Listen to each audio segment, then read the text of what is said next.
Muy bien. Entonces empezamos con lo que nos interesa hoy, con el huesito que tenemos que romper, la tibia. Vamos a romper la tibia. La tibia puede romperse ya sea en su parte superior, tenemos al lado izquierdo, puede romperse en su diáfisis o puede romperse en su parte distal. Y cuando hablamos de la parte distal, estamos hablando del pilón tibial relacionado a los maleolos, tanto el maleolo interno como el maleolo externo. Empezamos en la tibia superior, en la parte proximal de la tibia.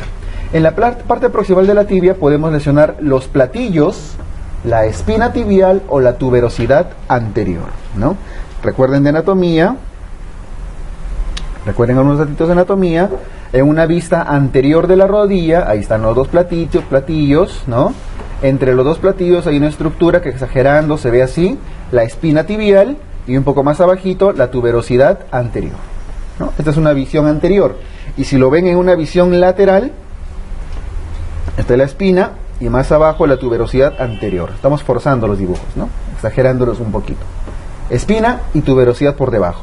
Entonces, la tibia en su parte superior puede lesionarse a nivel de los platillos, causando una fractura intraarticular, que dijimos que causa hemartos con grasa y que tiene un manejo. ¿Cómo es el manejo de las fracturas intraarticulares? Quirúrgico generalmente, ¿ya? Puede lesionarse a nivel de la espina tibial. ¿Quién se inserta a nivel de la espina tibial? El ligamento cruzado anterior, el mismo ligamento que estuvimos hablando en rodilla la semana anterior, que sale de cuál de los cóndilos, interno o externo. AEPI, es una mnemotecnia, el anterior sale del cóndilo externo y se inserta en la espina tibial. Entonces, si es que se rompe, si se fractura la espina, que es donde está insertado el ligamento cruzado anterior, la sintomatología va a ser exactamente la misma a que se rompiera solamente el ligamento cruzado, ¿ya? Entonces, fractura de la espina tibial es exactamente igual a ruptura del ligamento cruzado anterior. Igualito puede ser una rotación externa. ¿Qué signo clínico va a dar? Cajón, anterior o posterior. Si es el ligamento cruzado anterior, es el signo del cajón anterior, ¿cierto? Porque se va hacia adelante. Puede haber signo del pivot, hacen una pronosupinación de la pierna. Es igualito al ligamento cruzado anterior. ¿Ya? Ya está. Entonces, ya hemos roto los platillos, hemos roto la espina, nos falta romper, ¿qué cosa? La tuberosidad anterior. La fractura de la tuberosidad anterior se da por arrancamiento. ¿Quién lo arranca? ¿Quién se inserta ahí? El tendón que viene de la rótula. Por delante tenemos a la rótula, un tendón que se inserta en la tuberosidad anterior de la tibia, y por arriba al tendón del cuádriceps, ¿no? Muy bien. El cuádriceps es un músculo muy fuerte y en un ejercicio, en un movimiento muy brusco puede arrancar, ahí lo estamos arrancando, ¿no? La tuberosidad anterior de la tibia. Esto, si es en un adulto, es una fractura sobre un hueso consolidado, pero si es en un niño, este es un centro de osificación que todavía no consolida. Entonces, ¿en cuál de los dos tiene tiene posibilidades de reconsolidarse rápido? En los niños, ¿no es cierto? En los niños, el arrancamiento de la tuberosidad anterior se denomina enfermedad de Schleiter o Osgood-Schleiter. ¿Ya? Causa muy frecuente de dolor en rodilla, en niños. ¿Ya? Manejo ortopédico. Muy bien, con ese esquemita, ya un poquito más claro, vamos al texto. Pueden fracturarse los platillos de la tibia. El más frecuentemente fracturado es el platillo tibial externo. El platillo tibial externo es el más frecuente. ¿Qué ocasiona? Hemartros con grasa. Muy bien. Detrás de la articulación de la rodilla pasa un paquete vasculonervioso en el que predomina ¿qué vaso sanguíneo? ¿Qué arteria vena? Los vasos poplíteos, ¿cierto? ¿Qué nervio? Ramas del ciático, que va hasta la rodilla. Entonces, si se lesionan los vasos sanguíneos, puede dar síndrome compartimental. ¿Ah? Hay riesgo de síndrome compartimental. ¿Qué más? Al ser una fractura intraarticular, puede ocasionar artrosis, lesión de vasos y nervios, etc. Y como toda fractura intraarticular, el tratamiento es quirúrgico. Y aquí se prefiere la colocación de tornillitos y, si es necesario, incluso injertos. ¿Ya? Muy bien, quirúrgico. Con eso, suficiente. ¿Ok? Listo, eso con los platillos. Vamos avanzando. La fractura de la espina tibial es más frecuente en niños porque todavía no está completamente osificado y la clínica es exactamente la misma al de la ruptura del ligamento cruzado anterior. Y como es en niños, el tratamiento es conservador. ¿Ya? Listo. Se va a osificar solito. Reposo. Las fracturas de la tuberosidad anterior de la tibia, enfermedad o fractura de Schleiter o de Osgood-Schleiter, es un arrancamiento rotuliano. O sea, la rótula con su tendón jala, arranca la tuberosidad anterior. El tratamiento es osteosíntesis en adultos y si es que estamos hablando de niños, el tratamiento suele ser ortopédico. Más que ortopédico, un tratamiento conservador, reposo, un reposo relativo. Aquí no se le pone yeso, nada. Y terapia de rehabilitación. Los niños, alrededor de entre los 8 y 10 años que suelen hacer este tipo de fracturas, les hacen unos ejercicios de rehabilitación, de flexiones controladas, extensiones controladas, para que vaya fortaleciéndose tanto los músculos y se vaya osificando adecuadamente. ¿Ok? Listo. ¿Han escuchado de repente en la consulta, en medicina general, alguien que cuando han hecho pediatría? Los pediatras son los que suelen captar más a estos niños. Viene la mamá, doctor, a mi hijito le duele la rodilla. Hace un año que le duele.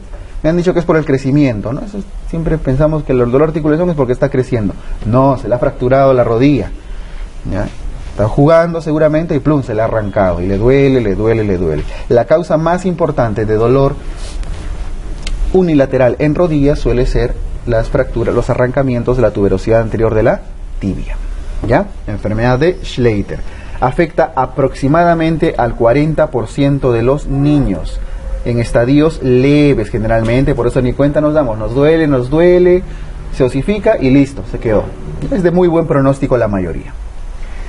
Listo, quedamos ahí. Esta radiografía precisamente nos muestra, vean esa plaquita, como el tendón de la rótula que se inserta en la tuberosidad anterior, plum, lo arranca, ¿sí? Esto es una enfermedad de Osgood-Schleiter. ¿Ok? Listo. Una pregunta que de vez en cuando se toma. A veces como ortopedia. Listo, cerramos la parte proximal de la tibia, vamos bajando y ahora nos interesa la diáfisis de la tibia. La diáfisis, la fractura diafisiaria de tibia es la más frecuente del adulto.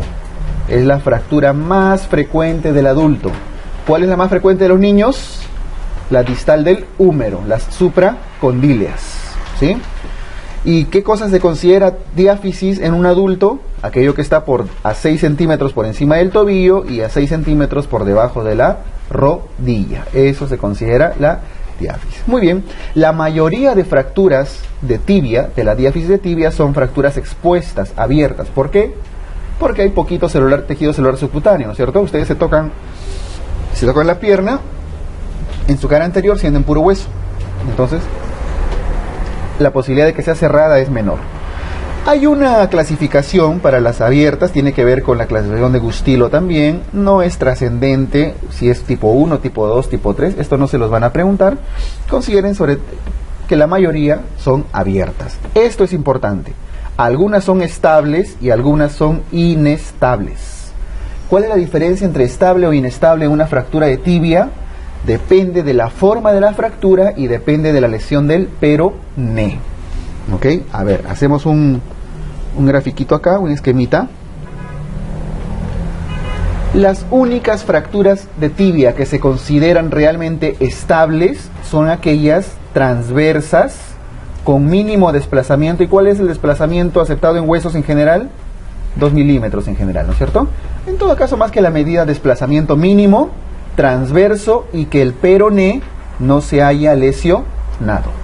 ¿Ya? ¿Por qué? Porque el peroné hace las veces de férula. En cambio, esta es la única estable.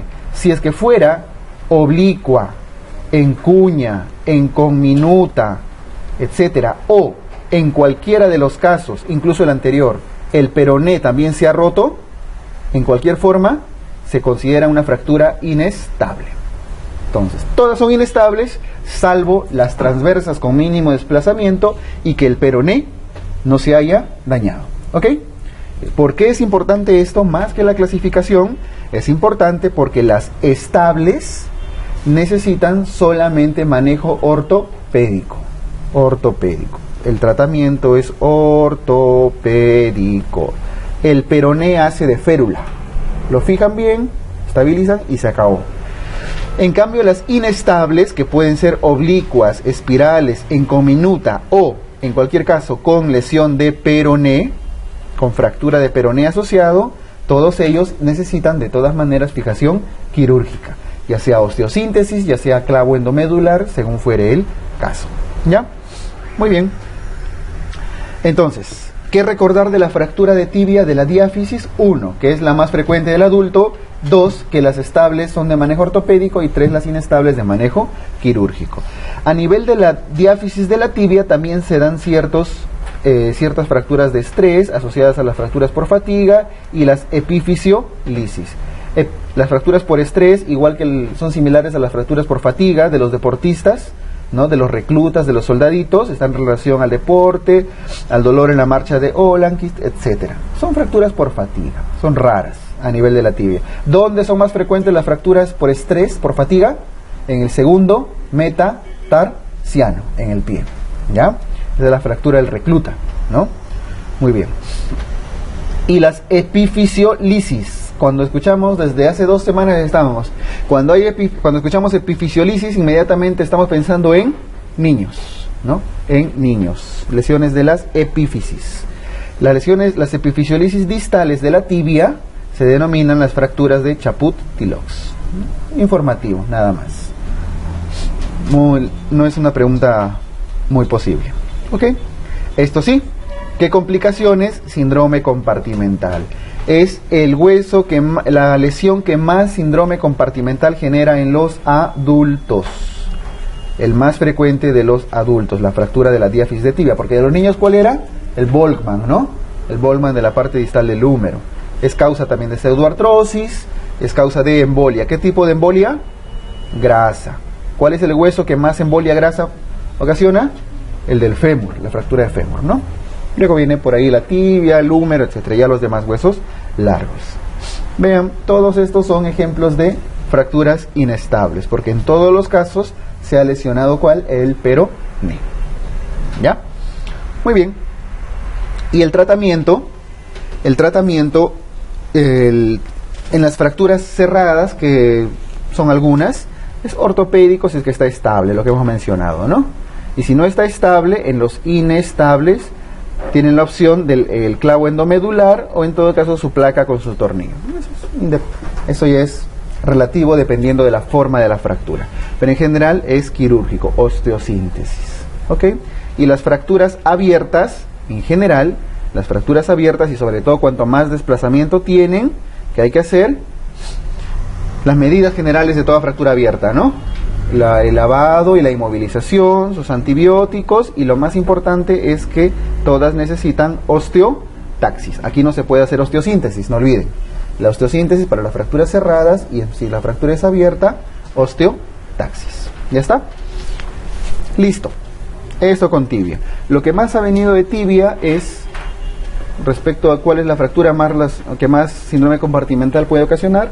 Y 2, Osgood-Schlatter como una pregunta de ortopedia que la vamos a volver a ver en un ratito. ¿Ya? Muy bien, vamos bajando al tobillito. Las fracturas de tobillo son relativamente mucho menos frecuentes que la de tibia, mucho menos frecuentes que la de cadera. Pero cuando pasan, ahí tienen algunos datitos, ¿ya? Cuando se fractura el tobillo, se fractura principalmente a nivel de los maleolos. ¿Cuántos maleolos? El maleolo externo, o el maleolo de la parte distal del peroné, el maleolo tibial, que está al otro lado, y hay un maleolito más atrás, ¿no? Un maleolo posterior. Pero los importantes, o es interno o es externo. Las fracturas maleolares, que es relacionado a las fracturas de tobillo. ¿Ok? Muy bien. ¿Cuál es el más frecuentemente lesionado? Por su debilidad, por lo chiquito que es, este de acá, el maleolo externo.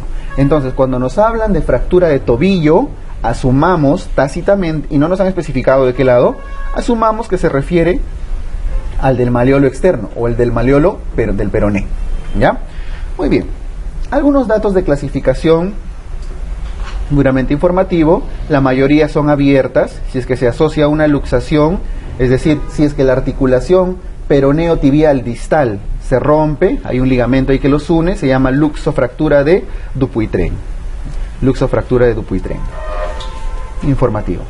Hay dos clasificaciones acá que vale la pena que conozcamos como cultura general.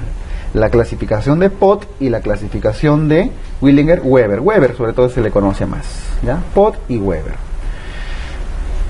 ¿Por qué es importante esto? Más que memorizar la clasificación, veamos que la clasificación de Pott es grado 1 cuando solo se fractura un maleolo, independientemente cuál fuere. Grado 2 cuando es bimaleolar y grado 3 es cuando es trimaleolar. Por supuesto que la clasificación de Pott es más grave cuanto más maleolos se dañan. ¿Okay? Luego vamos a ver por qué importa esto. La clasificación de Weber, igualito, sobre todo para la fractura del maleolo externo, puede ser infrasindesmal, transindesmal o suprasindesmal. Si algo pueden ver la imagen de abajo a la izquierda, ven esto, ¿no? ABC. Depende de a qué altura en relación a la articulación donde se encuentra. Si está por debajo de la articulación, ahí está la fractura, ¿no? Infrasindesmal, si está a nivel de la articulación, transindesmal, o está por encima en la C, suprasindesmal, en relación a la articulación entre el peroné y la tibia, ¿ya? ¿Cuál es la más grave? La que está más arriba, la suprasindesmal. ¿Y cuál es la más frecuente? La transindesmal. No nos rayemos con esto. Lo importante es que la gravedad de una fractura del maleolo es cuando se da sobre todo por encima de acá. Esta, la C.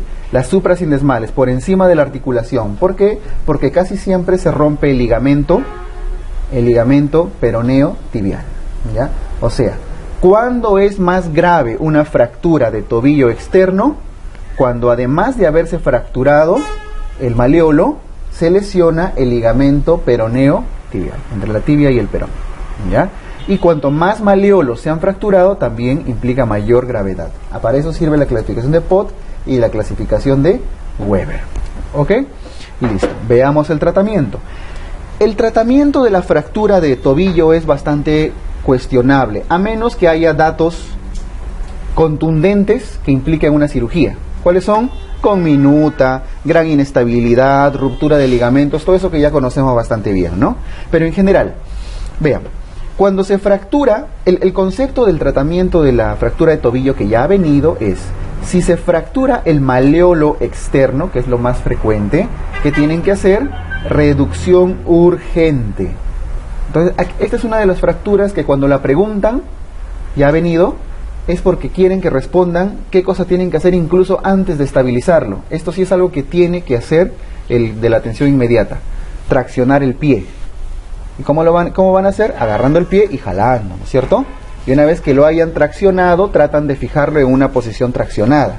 Se llama tracción cutánea. Esto ha venido en exámenes. Tracción cutánea. Y luego lo estabilizan. Pero sí, en tobillo, cuando encuentran y sospechan lesión de fractura del peroné, perdón, del maleolo externo, tienen que reducir lo más pronto posible. Nuevamente, si hay menos de 2 milímetros de desplazamiento, el manejo será ortopédico, ¿no? O, en todo caso, cuando solo afecta a un maleolo. ¿Qué grado de Pott es? 1, ¿no? Cuando solo afecta a un maleolo y encima no está muy desplazado, otra vez el valor de siempre, 2 milímetros, y luego que han traccionado, el manejo va a ser ortopédico, le ponen su ferulita, su yesito y se acabó. Si es que está muy desplazado, si afecta 2 o más maleolos, el tratamiento es quirúrgico, pero esto es muy discutido. Cuando es del maleolo externo, al ser el peroné un hueso no tan trascendente para la marcha, entonces se puede considerar solamente manejo ortopédico, ¿ya? Aquí tengan cuidado. Lo importante de esto es que la reducción debe ser pronta. Así como en tendón de Aquiles había que suturar lo más pronto posible, aquí hay que traccionar. ¿Y por qué es importante que conozcan el apellido tracción cutánea? Porque eso les va a diferenciar de las fracturas del pilón tibial. Cuando se fractura ya también los maleolos del lado de la tibia, acá. Ahí estoy haciendo una raya, ¿no? Cuando hay fractura del pilón tibial, lo que hay que hacer es también reducción pronta, pero eso no lo van a hacer en el lugar del accidente porque es una tracción transcalcánea. ¿Qué significa eso? Que al calcáneo lo van a taladrar, le van a meter un clavito largo, un fierro, y con eso van a traccionar, como si fuera un timón. O sea, necesita una tracción más firme. ¿Ok? Entonces, maleolo externo, tracción cutánea. Y los maleolos o la región de la parte del tobillo de la tibia, tracción transcalcánea. Transcalcánea. ¿Ya? Es una tracción mucho más firme porque la tibia es un hueso mucho más trascendente para la marcha, para la estabilidad. ¿Ok? En el caso de la tibia, dado que necesitan una consolidación muy buena, entonces la inmovilización va a ser de varias semanas. Hay que evitar rehabilitación precoz. Esto a diferencia del miembro superior, ¿no? El miembro superior necesitaba una rehabilitación precoz para que haya una buena funcionalidad. Acá en miembro inferior, nuevamente, no importa que terminen caminando como robotito, el asunto es que esté bien parado, bien firme. ¿Ya? Evitar rehabilitación precoz en general en las fracturas de los maleolos, sobre todo de tibia, que es el más gruesito. Muy bien. Esta parte del tobillo es un tema bastante complicado en la traumatología. Lo importante que tienen que llevarse como conceptos y no tengan problemas es, primero, que la más frecuente es del maleolo externo. Segundo, que si es del maleolo externo, nuevamente, del peroné, tracción cutánea. Pero de los de la tibia, sí necesitan un manejo mucho más agresivo. La tracción es transcalcánea. Y en ambos casos, una rehabilitación que no sea precoz. ¿Ya está? Listo. ¿Qué otras lesiones hay a nivel del tobillo y del talón? Rupturas del tendón de Aquiles y los esguinces, que ya lo hemos mencionado en la primera clase, ¿no? Ya, incluso es la misma lámina. No olviden que la ruptura del tendón de Aquiles está de rojito, recontra resaltado, lo que viene más seguido, la clínica. Signo de la pedrada, o signo del palazo, ¿no? Como si hubieran tirado un golpe ahí en el talón. Signo del hachazo, cuando pasan el dedito y encuentran una discontinuidad en el tejido. Y no pueden hacer una adecuada flexión plantar. ¿Ya? Listo, nada más. El tratamiento depende si es incompleto o completo. Esto no lo hemos mencionado, porque el tendón no necesariamente se va a romper en su totalidad siempre, ¿no? Cuando la ruptura es incompleta, ahí no necesitan suturar nada, ¿no es cierto? A menos que sea una buena parte del tendón que se ha roto y necesitan acelerar su cicatrización. Pero si es incompleto, en general solamente es una fijación con vendajes, férulas, incluso hasta con esparadrapos para mantener una adecuada flexión. Ya, o sea, en la posición se tratan de acercar, de evitar que se extienda el tendón, ¿no? Una posición más o menos así, y lo fijan, ¿ya? Y un reposo, y luego viene rehabilitación. Es un tratamiento conservador, ortopédico. Pero si es una ruptura completa, esta es la que ustedes van a suturar con lo que tengan, ¿no? Con su hilo de pescar, con su hilo de coser, lo que sea. Pero tienen que suturarlo cuanto antes y lo refieren. Ya el traumatólogo le hará una sutura más adecuada. Inmovilización por 5 semanas aproximadamente. Esto de acá arriba es lo importante del tendón, de la ruptura del tendón de Aquiles. ¿Ya? Puede, sí, se prefiere acá una ferulita, pero la posición del pie sí tiene que estar en una posición no muy extendida. Tienen que evitar la extensión, o sea, tienen que mantener una flexión plantar leve para que los cabos del tendón y de los gastrocnemios no estén alejados. ¿Ya? Ahora, no siempre se va a romper en su totalidad el tendón. ¿En quiénes se da esto? En los saltadores, ¿no? Ya pasa un año preparándose, ingresaron, saltan, ¡plum!, se rompen el tendón de Aquiles, ¿no? En su primer salto, después de un año, en un hueso todo tenso, en un músculo todo debilitado, se rompe el tendón, pero a veces no se rompe. Si es que no se rompe el tendón de Aquiles, otra cosa que se puede romper es el calcáneo, porque el tendón se inserta en el calcáneo. Y hay veces que cuando se contrae con fuerza, en un salto brusco, los gastrocnemios jalan el tendón y terminan rompiendo el calcáneo. Y eso lo vamos a ver en un ratito en las fracturas del tarso, ¿ya? Los arrancamientos del calcáneo. Muy bien.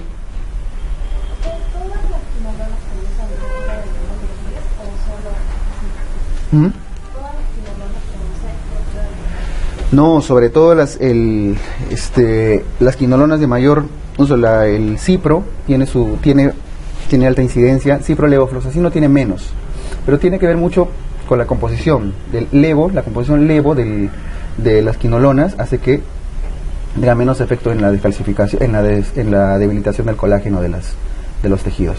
Pero sí, el ciprofloxacino está en relación, las quinolonas en general, en relación al debilitamiento del tendón, de los tendones. ¿Ya? Muy bien. Y los esguinces ya hemos comentado en su momento también. El esguince lateral del tobillo es el más frecuente, sobre todo en mujeres. Este es el ligamento que une el peroné con el astrágalo. El ligamento peroneo astragaliano anterior incluso, ¿no? Cuando se ponen su taquito, número 15 y plum, se tuercen y se rompen. Listo. De esto ya hemos hablado de esguinces, 3 grados, 1, 2, 3, ¿no? ¿Cuál es el que se opera? Siempre el grado 3, el 2 a veces, ¿no? El manejo en el 1 es reposo, AINES, elevar el miembro inferior, ¿no? El grado 2 necesita inmovilización. Y el grado 3 siempre cirugía. ¿Ok? ¿Listo? Cerramos. Vamos a pie. Esto se ha colado, alguien lo ha puesto. Ese memecito. ¿Ya? Vamos a romper el pie. Vamos a romper el pie. Pensé que me había roto el peroné, pero no. Muerde. Ustedes ponen en internet memes del perro siberiano, les sale 600. Y hay unos donde sale conversando con un perrito negro, ¿no? Buenazo, terrible. Bien, en fracturas del pie, así como en la mano hablábamos del carpo, de los metacarpos, de las falanges. En carpo, ¿cuál era el hueso más fracturado? El escafoides, ¿no? Y el otro que se lesionaba es el semilunar, ¿sí? Los dos más importantes. Y los metacarpianos, uno Bennett, Rolando, son del primer metacarpiano. Y del quinto metacarpiano, del boxeador. Son los más importantes. Igualito aquí en pie. Si estamos hablando del tarso, puede fracturarse principalmente el calcáneo o el astrágalo, cualquiera de los dos. Y si estamos hablando ya de los metatarsianos, hay toda la lista de los metatarsianos, ¿no? Entonces, bien, la fractura del calcáneo es la más frecuente del tarso. Es el datito, ¿ya? Es la más frecuente del tarso. Muy bien. Las fracturas del tarso, en general, similar a las fracturas del carpo de la mano, suelen pasar desapercibidos muchas fracturas. Si bien el calcáneo es un hueso grande y su fractura se da generalmente cuando caen parados de pie, saltan del segundo piso, ¡pum!, sobre los pies, ¿no? Se pueden romper acá. Puede también lesionar el hueso navicular, las cuñas, el astrágalo, etc. Entonces muchas fracturas, sobre todo de las cuñitas, pueden pasar desapercibidas. Entonces, igual que en el carpo, siempre se recomienda una tomografía, porque pasan desapercibidos. ¿Quiénes de los huesos así pequeñitos, quiénes necesitan tomografía? Carpo, sobre todo escafoides, tarso, independientemente de cuál fuere el huesito. ¿Qué más? Cabeza de radio, ¿no? La cabecita del radio. De los huesos chiquitos, y de los grandes, la pelvis y el acetábulo, ¿no? Las fracturas de pelvis y acetábulo. Muy bien. La parte acá, el polo superior del calcáneo, se le llama el tálamo. Y el tálamo, esta parte que está acá, cuando hay una fractura de calcáneo, suele hundirse. Se hunde. El astrágalo, la fuerza de la tibia y el astrágalo empuja y genera hundimiento del tálamo, con su respectiva rajadura en muchos casos, ¿ya? Este hundimiento del tálamo es lo que les da el pronóstico y el tratamiento que van a hacer. Vean. El polo superior del calcáneo genera una línea relativamente oblicua. Generan dos líneas, una oblicua así y una oblicua acá, ¿no? Y ambas forman un ángulo, el ángulo de Buehler.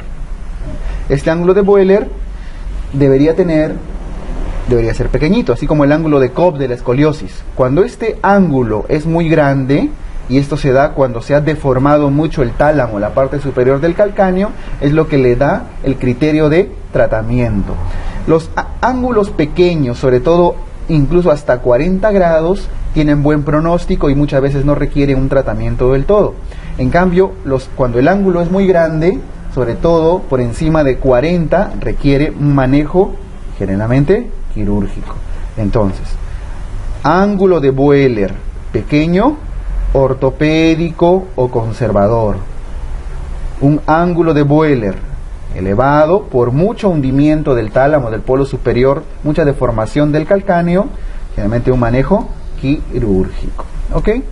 Listo. Ahora, eso es cuando caen parados y se deforma el tálamo. Pero muchas veces la fractura del calcáneo está relacionado a que el tendón de Aquiles lo arranca, ¿no? El arrancamiento del calcáneo por una contracción de los músculos de la parte posterior de la pierna. ¿Ok? Y aquí también el tratamiento suele ser un manejo quirúrgico. ¿Por qué aquí no pueden hacer ortopédico? Cuando la causa es de la parte posterior del calcáneo por arrancamiento, porque los músculos posteriores de la tibia van a traccionar, así como el tríceps traccionaba al olecranon, igualito acá, ¿no? Entonces aquí sí tienen que ponerle sus fijaciones para hacer contrafuerza, sus placas y sus tornillos, ¿ya? Muy bien. No pregunta mucho calcáneo. Astrágalo también es poco frecuente. De hecho, 2 o 3 datitos importantes de astrágalo. El astrágalo es otro de esos huesos que tiene cabeza, cuello, cuerpo. En la mano, ¿cuál era también? El escafoides, ¿no? Y como todo hueso que tiene un cuello, ¿dónde es la principal zona de fractura? En el cuello. Entonces, el astrágalo se suele fracturar a nivel del cuello. Entonces, si este es el astrágalo, más o menos así es, el cuello se rompe acá y los vasos sanguíneos que lo irrigaban se rompen, por lo tanto causa necrosis. ¿Qué tipo de necrosis? Nuevamente avascular. En general, un hueso que tenga un cuello por donde pasan vasos sanguíneos y se fractura, tiene alto riesgo de hacer necrosis avascular. ¿Ok? Las fracturas de astrágalo también se dan, el mecanismo es igual que el calcáneo, una caída parados, ¿no? sobre la planta del pie. Uno de los mecanismos antiguos de lesión del astrágalo, creo que se los comenté la semana anterior, era en los paracaidistas y en los aviadores, ¿no? Y por eso todavía en algunos exámenes, aun cuando ya los aviadores ya nadie frena como los picapiedras, ¿no? Poniendo su pie así con el freno, todo es un botón y frena, todo es digital. Todavía sigue viniendo, es clásico todavía. Las fracturas del aviador se dan principalmente a nivel del cuello del astrágalo, igualito. Igual, los paracaidistas también, todo el peso se va entre la tibia y el calcáneo y entre los dos aplastan el astrágalo. Plum, lo rompen a nivel del cuello. Muy bien. Entonces, fractura del aviador es la fractura del astrágalo a nivel de su cuello. Sí, ¿no? También con ala delta ahí. Probablemente todavía se siguen fracturando estos chicos que hacen parapente, ahí en Larcomar, al frente, por ahí cerca, ¿no? Puede ser. Muy bien. Fracturas del astrágalo, fractura del aviador. Y eso es en tarso. Puede lesionarse el navicular, las cuñas, todo puede fracturarse, pueden luxarse, no tiene ningún dato de importancia para el examen, ¿ya? El metatarso sí. Tenemos 5 metatarsianos y los 2 de importancia, igualito que en la mano, son, bueno, aquí ya no es el primero, sino el segundo metatarsiano y el quinto, la diáfisis del quinto metatarsiano. ¿Por qué la del segundo es importante? Porque es la fractura del recluta, ahí del Húsar de Junín, ¿no? Que está ahí paradito en las armas 12 horas hasta su cambio de guardia, ¿no? O no sé cada cuánto cambia. Todo el día parado sobre su segundo metatarsiano por la posición de firmes que tiene, ¿no? Porque en una posición de descanso sí se para sobre el primer metatarsiano, ¿ya? Por eso es el segundo y no es el primero, que es el punto de apoyo. En la posición de descanso, sí, pues sobre el primero. Y el otro de importancia en el que está abajo, la del quinto metatarsiano. Pero ojo, la diáfisis, esta es la fractura de Jones, aquí va a haber desplazamiento o no.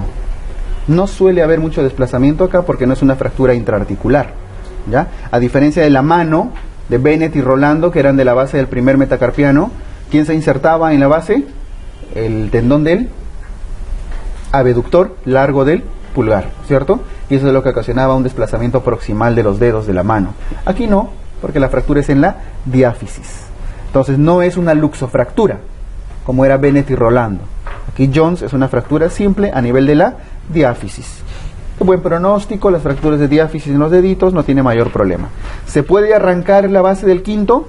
Así como, sí se puede, está encima, y aquí puede haber un leve desplazamiento porque está el peroneo lateral corto ahí, pero no es un hueso, no es un músculo cuya contracción genere mucha importancia, ¿ya? Se puede lesionar la base del primero, etcétera. Ninguno tiene un nombre propio, no tienen aplicaciones clínicas, todo se puede fracturar. Lo importante es la del recluta, segundo metatarsiano, y la de Jones, diáfisis del quinto metatarsiano, ¿ya? Y este es el huesito que más frecuentemente se lesiona cuando hay caídas también de pie. O sea, si no se lesionó el calcáneo, si no se lesionó el astrágalo, puede que haya una fractura de Jones, ¿ya? Listo.